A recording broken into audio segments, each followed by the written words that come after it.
Hello everybody. I'm just here to really quickly show you what I've been up to. So the other day I saw Callie Black's video on her beads. So I thought, oh, you know what? It's been a while since I've been wanting to do those again because they are very relaxing. And yeah, so I started making some, but I thought ahead of time because I usually, pick a beautiful color and start making beads. And then at the end, because, well, before I used to sell them, so I didn't care how they were coming out, in what color and form. But then, I had I have a couple of necklaces left over from not selling them that, don't match with what I do have. So I thought, you know what, this time I'm going to make the beads to match something I have, something I want to wear, like make a necklace and wear with that. So I did always that swiping technique I did with the last video in with dimensional paints, and got these beautiful. I did them on a normal, more heavier weight paper, and always with the dimensional paints, and it's a normal size of a paper, I think 8 by 10 you guys call them, I'm not sure. It's a photocopy size. So yeah, and this is what I came out with, and I do have other colors that aren't around me right now. But anyways, then I started cutting them in triangles, and I cut them with my cutter. I find it really easy to put it underneath there. Naturally, with my type of cutter, it's kind of hard to see because a lot of it's covered up. I can't explain. I've used it before and I've complained about this before. It's not like the Fiscus that you can see, like you can cut a tiny little strip. This one you can, but you have to be very careful on how you do it. But I use the cutter. I find it really easy to cut them with the cutter. So I picked out, I'll show you really quickly what I did. This is the top. It's a new top that I still haven't worn, that I thought, you know what, I'm going to make something to go with this. And look at the beautiful colors. And I'm not a purple girl. I'm sorry, you guys. Yeah, I know, you forgive me. But yeah, I'm not a purple girl. But I am a colorful person in my clothing. I like to wear color. So that's the top. Oh, just a second. I had to show you. This is the top. And that way you guys can see them together right now. And this is the necklace. The necklace you're not going to see very, very well over the top, especially maybe on camera. But these are the colors. I'm wondering if the orange in behind is really affecting the colors. I'm not sure. I'll watch this later on and see how it is. It's going to be a short video anyways. I'm just showing you.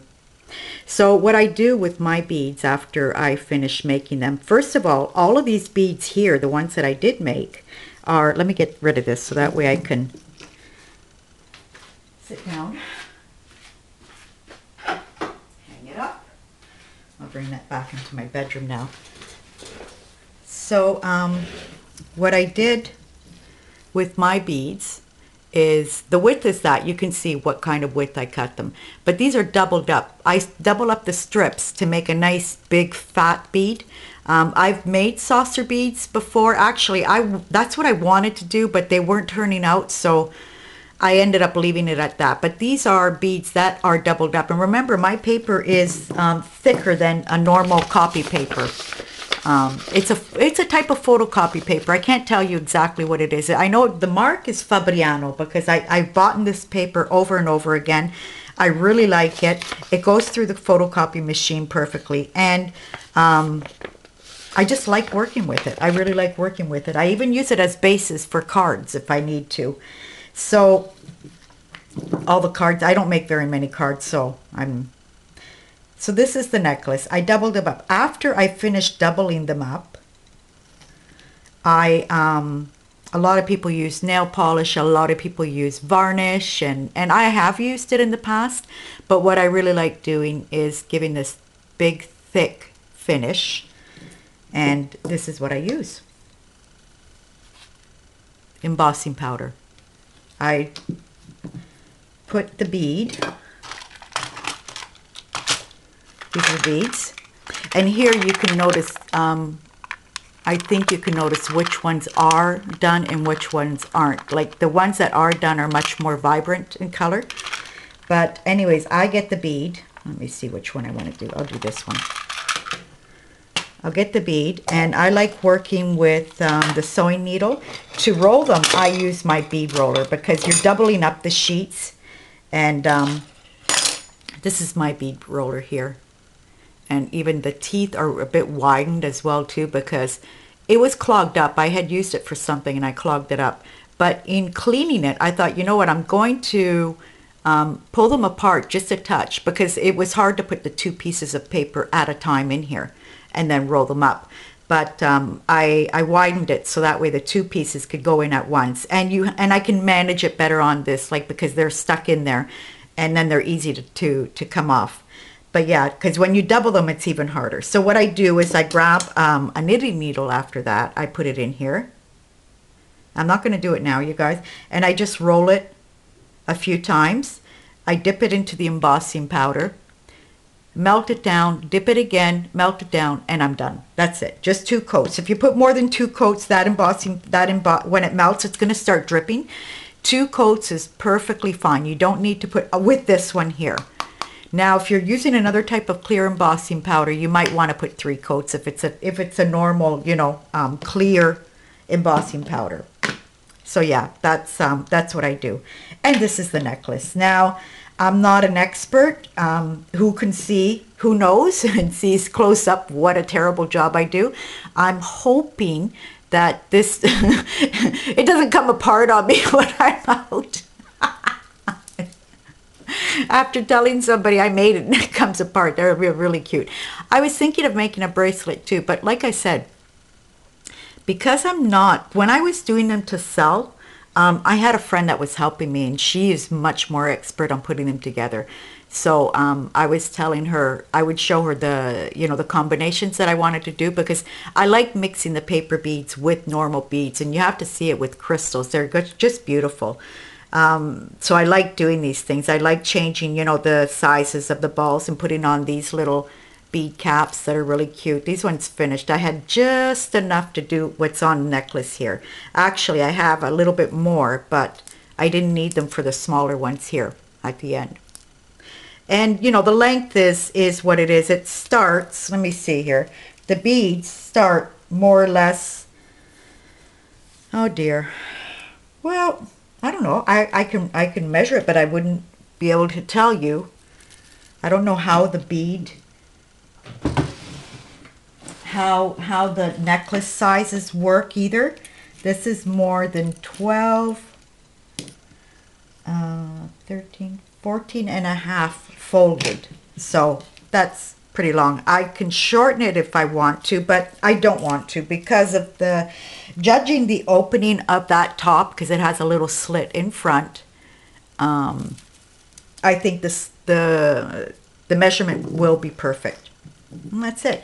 What else have I been doing? I've been doing, you know what I did, you guys? Let me see if I have them here. There we go. I have these hyandras outside, or we call them hortensias, and I had them in the house. I had picked them and put them in the house, and they're so beautiful because they last so long. But my last flower, I thought, you know what, I'm going to try pressing them. They were at the perfect stage, because to use up, if you want to use the whole flower in the house, they say to pick them off of the plant when they feel like paper. Naturally, I wanted to press them, so I picked them. So, I used them up before they got to that stage.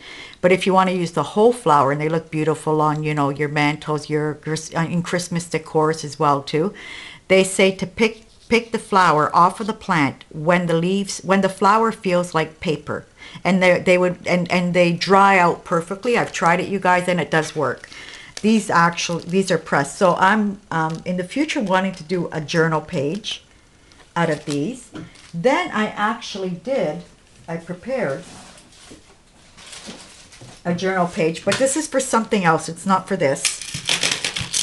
I actually prepared a journal page where I want to, that swiping technique from yesterday. So you guys, this is what I do. Who doesn't want to go back to that video? I have these dimensional paints and I just start squirting in lines, all different colors, the colors that I want to combine. And then with the palette, I just swipe it, and this is the effect it gets. And it's really nice because these dimensional paints are pearlescent, which is beautiful as well too. So, and I did this page, which I ruined the other day. My favorite things in the world, baby's feet. I love baby's feet.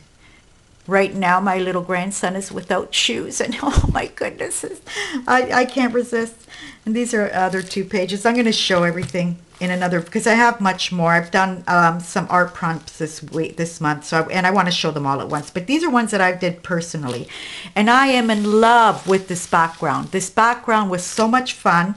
What happened here was I started putting stencils down and started spraying with sprays, Lindy Stamp Gang sprays. I can't tell you the colors right now because I don't have them in front of me, but we can do this again if you guys want to see this done. After that, what I did was I made a homemade white spray, and I started spraying, and this is what happened to the colors. Like, they started blending in with each other because naturally they're water reactive as well to Lindy Stamp Gang. They just had this beautiful effect that it did. And I had these flowers ready to go on this background. And I thought, like, I was thinking the background was too dark for these flowers. But once I put the flowers on here, I just loved the combination. What did I do when I did this page? I kind of turned the page without thinking. And I had to put down a stencil here to use up the spray that was on it, the paint that was on it. And I ruined my page. It ripped. So I kind of just sprayed it again with the same spray. And it's kind of camouflaged. But yeah, you can see it. I can still go over it with something. That's not a problem. You guys, I do that a lot. I go back to my pages. I'm never finished with a page. I can never say that I'm finished with a page. There's very few that I have pages that are finished. And this is another one that I did too. I love these red flowers. They're kind of like a cactus flower. They are a cactus flower, and I did this vibrant background because I love the way people are putting together turquoise and red, so I thought of this. And that's it for now. Like I said, I'll show you all the rest later on. This is what I wanted to show you, what I've been up to. And yeah, I'm right in a creative mood right now. Like, I'm jumping from one project to another. And finishing, that's a good thing. I'm finishing my projects. Well, not all of them, but I try to. Thank you for coming. Thank you for watching. And until the next time, take care, everybody. Bye.